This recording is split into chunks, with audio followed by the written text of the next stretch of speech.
Hi, I'm Rob King. Welcome to Homebrew number 32. This is a double IPA.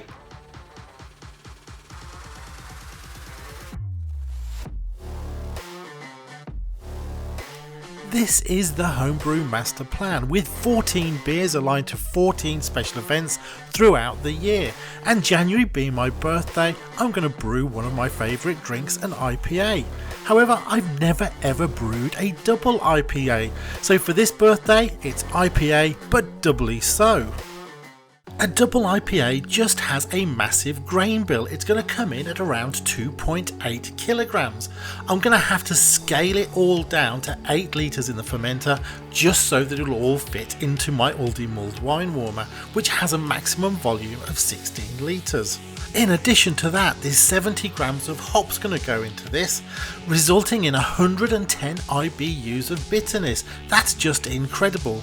This is all balanced out though because of the massive grain bill. The final ABV is 8.8%, so I'm looking for all those flavours to come together in this brew. Heat up 13 litres of bottled water to a strike temperature of 70 degrees centigrade.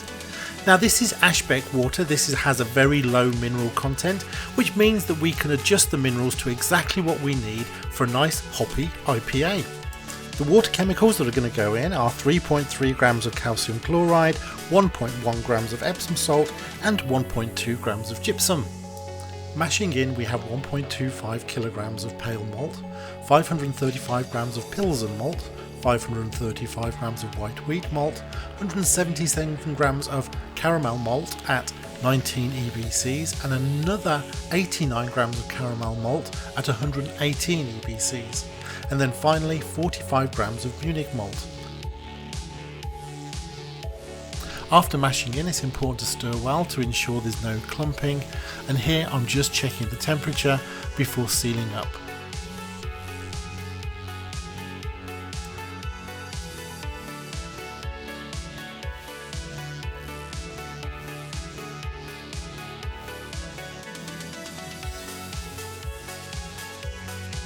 As far as equipment goes, it's the usual paraphernalia: a thermometer, a hydrometer, a measuring cylinder, a demijohn, and of course a jeweler's scales for those fine measurements for water chemicals and hops. While we're waiting on the mash, we can sanitize. So all the equipment that we're going to use throughout, we are going to sanitize using Chemsan. This is my new demijohn. It's a 10 litre demijohn and actually has a wide neck, giving me more opportunity for those dry hops later on. Personally, I've found these larger demijohns quite expensive in the UK. However, I found this one at a reasonable price, so I've picked it up, so hopefully it all works out fine. This is my first time giving it a try. Yeast is the Kavite boss. This has multiple advantages. First of all, it's very fast, so it's going to be here in time for my birthday. Second, it ferments at a higher temperature. I have had a bit of trouble with temperature control recently, and this one I can just ferment in the home. In fact, it ferments well even up to 30 degrees C, which, given we're all house cats here and have the heating on full time during the winter, that's a pretty good thing. First mistake, I didn't add the water salt, but never late than never.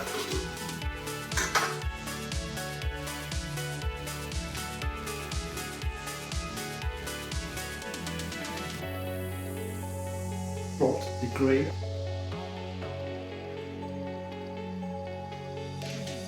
This has been in the freezer, so it's nice and cool. Should help us be able to take a sample more quickly.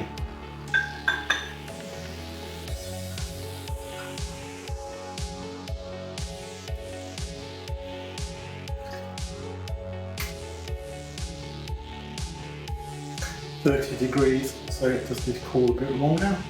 We're down to 21.9 degrees, that's close enough. This is distilled water. This is our 15-minute wort. pH is 5.13.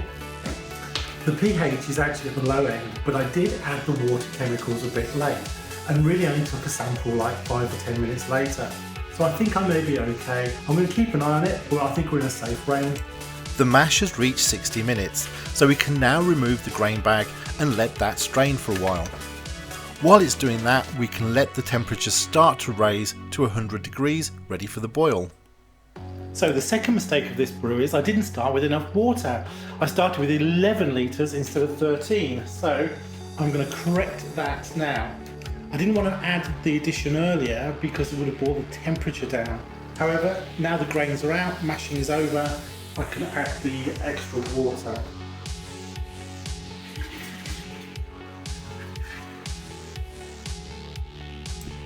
A double IPA is a big beer, and to help us get up to that 8% ABV, we're going to add 173 grams of table sugar, which goes in between the mash and the boil.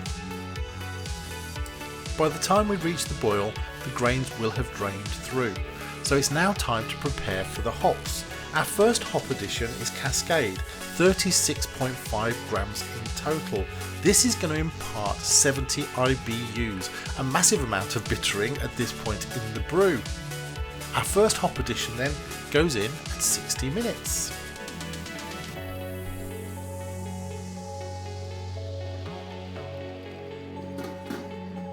Our second hop addition is a combination of 8.5 grams of Centennial, giving us 20 IBUs, and 2.7 grams of Galaxy, giving us a further 10 IBUs.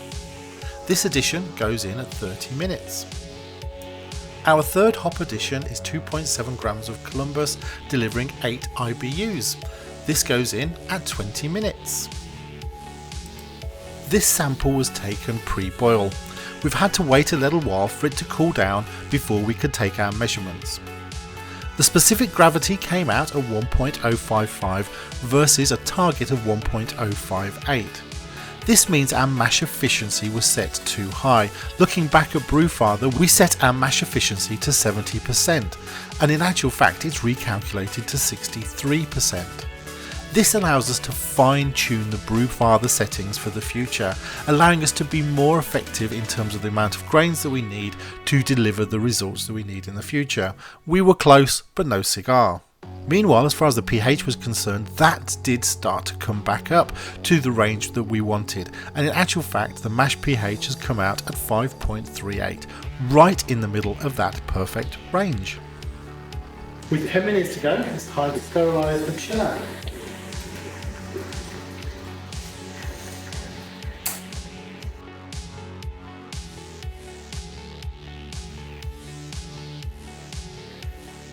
We have reached the end of the 60-minute boil.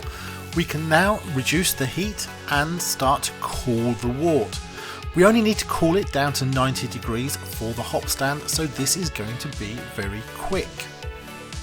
While that's cooling, we can prepare the next two additions, which are 4.3 grams of Centennial, which will only add the final 2 IBUs and are really for aroma, and also 8 grams of Irish moss. For the hop stand, we're going to hold the temperature at 90 degrees centigrade, while also turning on the pump to create that whirlpool effect. Now we add our hop stand additions. These are our fourth hop addition and also the Irish moss for clarity. The only challenge I have with the hop bags is they can sometimes block the pump, so I just need to keep my eye on that. That's why I've got this bit here.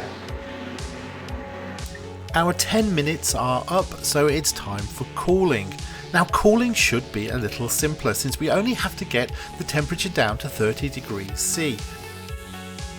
We are at cooling, and while the wort cools down, I'm going to remove the hop bags. Now this isn't an essential step, but taking them out of the way prevents blockages of the outlet pipe during transfer, so now is a good time to just get them out of the way. The whirlpool also is continuing to run, and this is where I've had an impressive effect on the amount of time that it takes to cool the wort. That whirlpool effect really circulates all of the wort and brings the temperature down very quickly. Once the cooling is done, we can remove the chiller and just let the whirlpool continue for a little longer to bring that sediment all to the centre.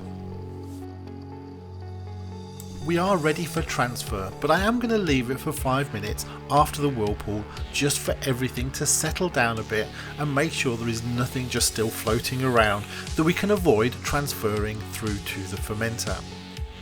Once it comes to transfer though, I'm aerating the wort by just holding the tube a little higher, and that is splashing in the wort into the fermenter and helping to add oxygen. That is an impressive amount of sludge there in the bottom, none of which has gone through to the fermenter because of the whirlpool, so it's working. This is 5 grams of Go Firm. That's a yeast nutrient that will just help at the start of the process, and here are 5.5 grams of Kveik yeast.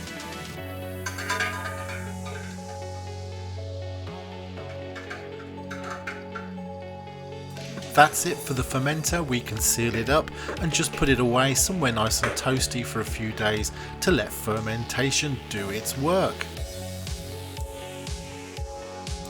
Time to see how we got on with original gravity, and in actual fact we missed our target again, 1.072 versus a target of 1.080. Some of this does come back down to fine tuning Brewfather, and I'm sure that will make the final difference, but it will mean that our ABV will be a little low for this brew. Meanwhile, pH came down to 5.24, remaining perfectly in range.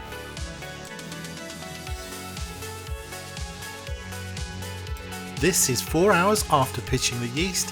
Things remain quite quiet, just a little bit of activity and sediment dropping to the bottom. 16 hours in and things are really hotting up. That fermentation has really got off to a cracking start.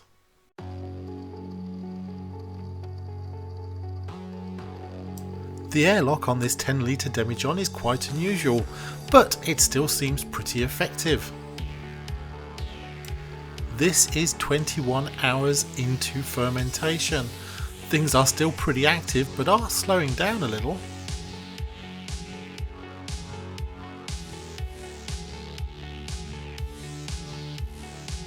This is now 28 hours since we pitched the yeast, and things have already started to slow down a little.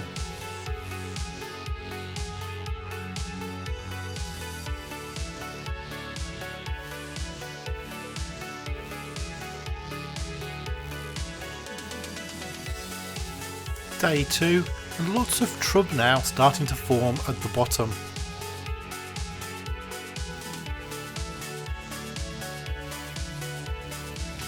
Day 3, and it's time for dry hopping.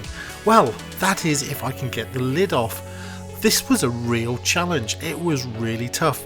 I'm clearly doing something wrong, so if you get to this part of the video and you know the answer, please drop me a line, because pure muscles did take some time.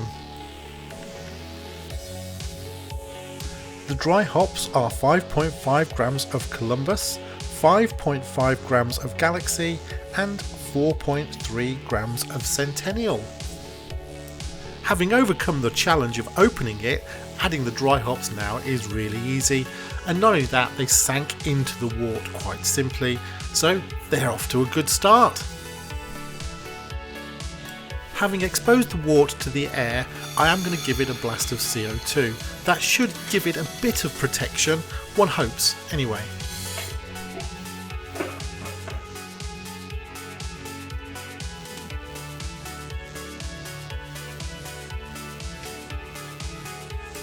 We're on day 6 and it's time to arm wrestle with my demijohn again. Goodness, this is a real challenge. However, it's time also to remove the dry hops. For information, those tongs have been sanitised before I did this.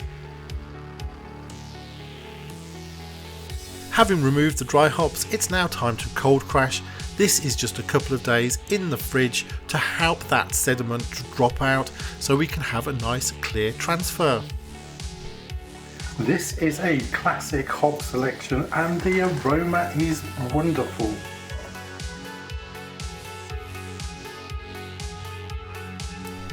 My plan for carbonation is to put 4 litres into the mini keg and then the remainder into bottles.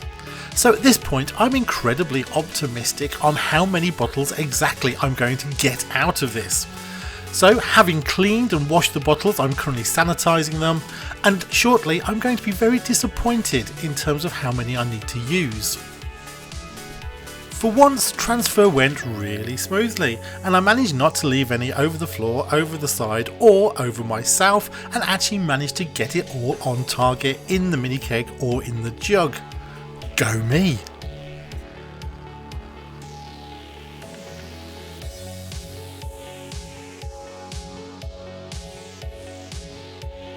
For carbonation, I'm going to use the set and wait method.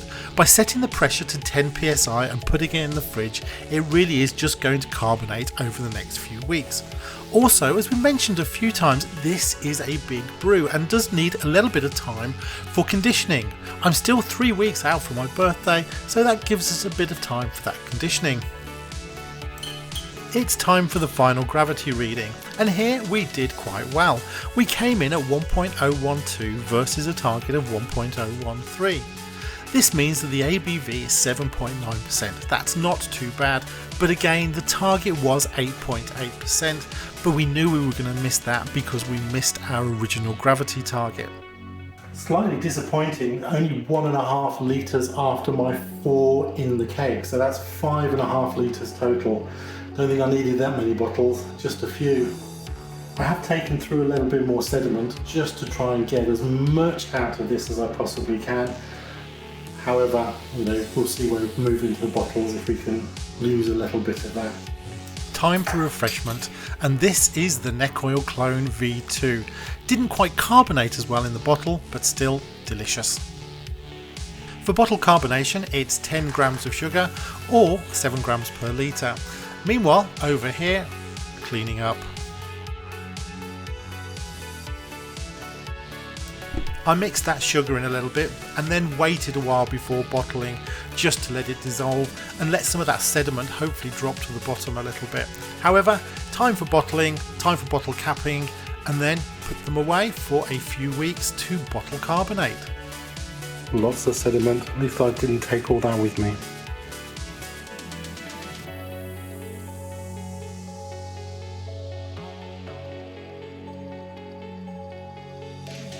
My birthday has arrived, and almost exactly to order, so has some snow.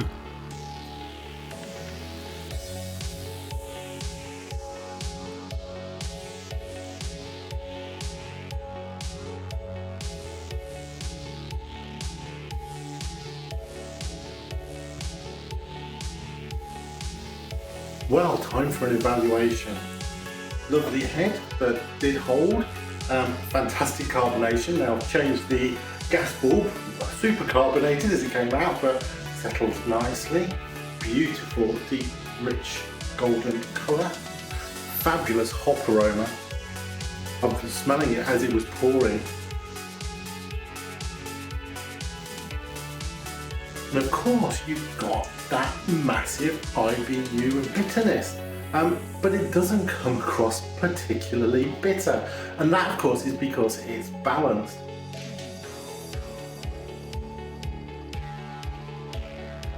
You get so much flavour with this one. It is a malty flavour and it has just got that right level of IPA type of bitterness, but it's doesn't taste like it's going to blow your head off at 100 IBUs.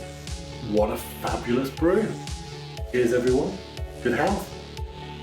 Please remember, like and subscribe, and check out some of the other videos. Cheers.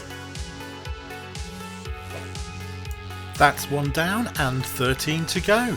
The Homebrew Master Plan is off to a fabulous start. Tune in next time for the strawberry and chocolate mead.